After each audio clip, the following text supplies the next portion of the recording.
The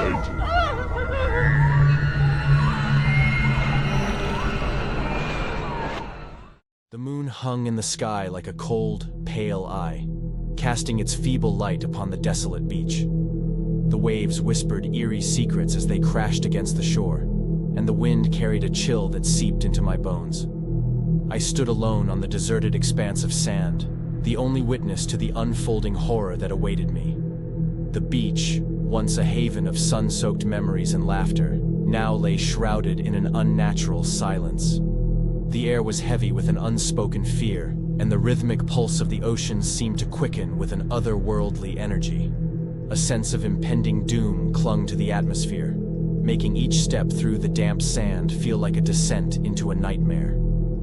As I walked, I noticed the shadows dancing at the edge of my vision, elusive and shape-shifting. My imagination played tricks on me, conjuring grotesque figures that lurked just beyond the reach of the dim moonlight.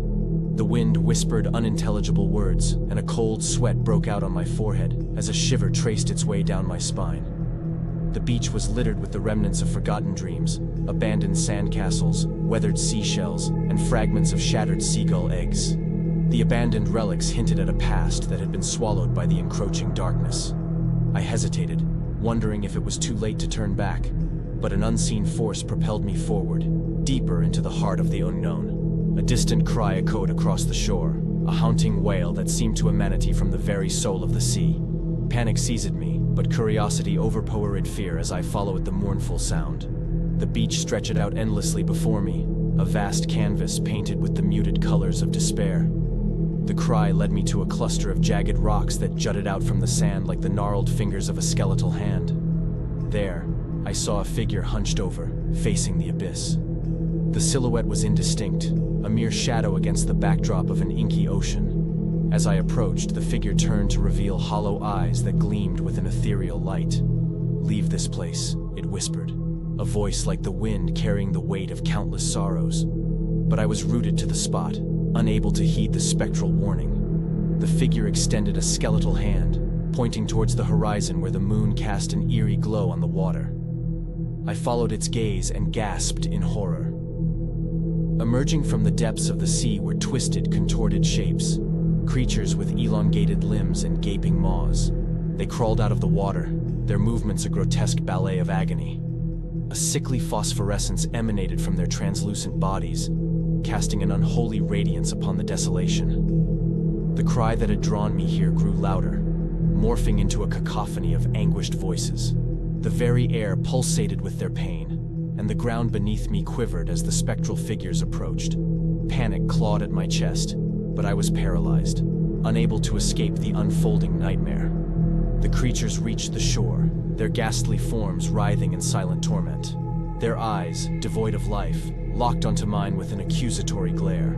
A sense of unbearable guilt washed over me, though I couldn't fathom its origin. The wind carried whispers of forgotten sins, and the shadows coiled around me like serpents, tightening their grip. I stumbled backward, desperate to escape the accusing gazes of the tortured souls. The beach seemed to stretch infinitely, trapping me in a nightmarish loop of despair. The cold, clammy sand clung to my feet like the grasp of the undead, and the cries of the tormented echoed in my ears. In a final, desperate attempt to break free, I sprinted toward the water, hoping its icy embrace would wash away the horrors that clung to me. But as the first wave lapped at my feet, a bone-chilling realization struck me. The creatures were not confined to the shore. They moved with unnatural grace through the water, closing in with relentless determination. The sea itself had become a graveyard, a watery abyss teeming with the anguished souls of the forgotten. With each step I took, the water deepened, and the creatures advanced, their haunting cries blending with the mournful symphony of the waves. As the cold, unforgiving water enveloped me, I gasped for breath, my heart pounding in tandem with the rhythm of the nightmarish crescendo. The spectral figures drew closer, their ghostly forms undulating beneath the surface.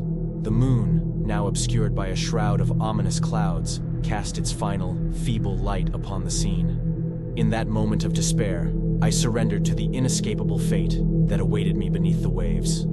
The haunting cries, the accusatory gazes, and the relentless pursuit of the spectral creatures merged into a nightmarish symphony, echoing through the haunted expanse of the forsaken beach.